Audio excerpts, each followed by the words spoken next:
राधे राधे दोस्तों, जय श्री कृष्ण। रूबी लोगिन में आप लोग की बहुत बहुत स्वागत है। दोस्तों आप लोग कैसन बाने जा, आशा करे थी आप लोग बहुत ही अच्छा होगा। तो चलिए हम एक बहुत ही प्यारा सोहर गीत लेके आए ली आप लोग की सुनावे खातिर। तो आप लोग सोहर गीत ध्यान से सुनी और बताएं कि आप लोग की सोहर गीत कैसा लगल। बहुत ही मजाकिया सोहर गीत बाटे, सुनब तो बहुत ही अच्छा लगे। और सुन के फुल वॉच करके सुन के और फिर कमेंट में जाके कमेंट करी जा और लाइक करी जा। सब्सक्राइब जो भी चैनल पे नया बाटे चैनल के सब्सक्राइब कर दी जाए बेल आइकन के साथ में, ताकि हर गाना आप लोग के पास पहुंच सके और हमारा गाना आप लोग अच्छे से सुन सके और अपन प्यार और दुलार उनके दे सके। तो चली जा ये गाना हमन के सुना जा, बहुत ही प्यारा गाना बाटे। एक बार सुन के देखल जा कैसा ना। ससुरे से आवे न नदिया तहसी बात पूछली हो। ससुरे से आवे न नदिया तहसी बात पूछली हो। ए भाभी के कर परल पर छाइया हो रिलवा बड़ा सुंदर हो।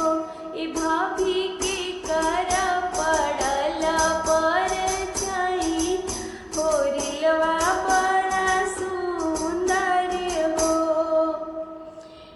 सुतल रहलिया तरिया तसैया के से जड़ी न हो। सुतल रहल अटरिया तसैया के से जड़िया न हो।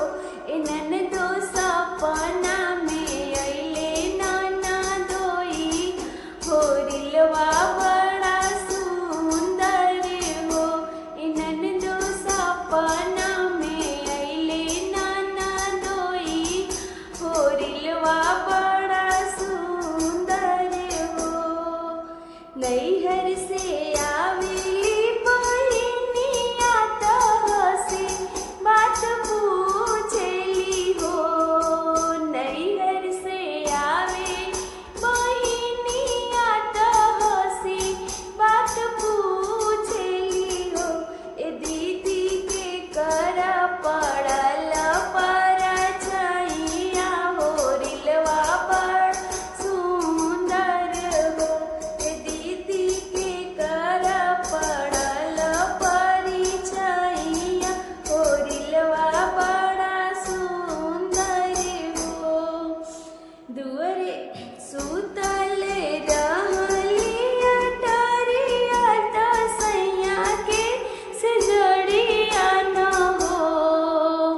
सुतल रहलिया टरिया तसैया के से जड़िया न हो। ए बहिनी सपना में आवे ननदोइया हो रिलवा बड़ा सुंदर हो। ए बहिनी सपना आवे ननदोइया हो रिलवा बड़ा सुंदर हो।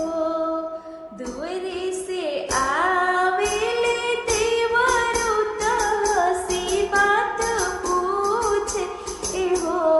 दुअरे से आवेले देवरु तहसी बात पूछले हो। ए भाभी के कर पड़ल पर छाई हो रिलवा बड़ा सुंदर हो। ए भाभी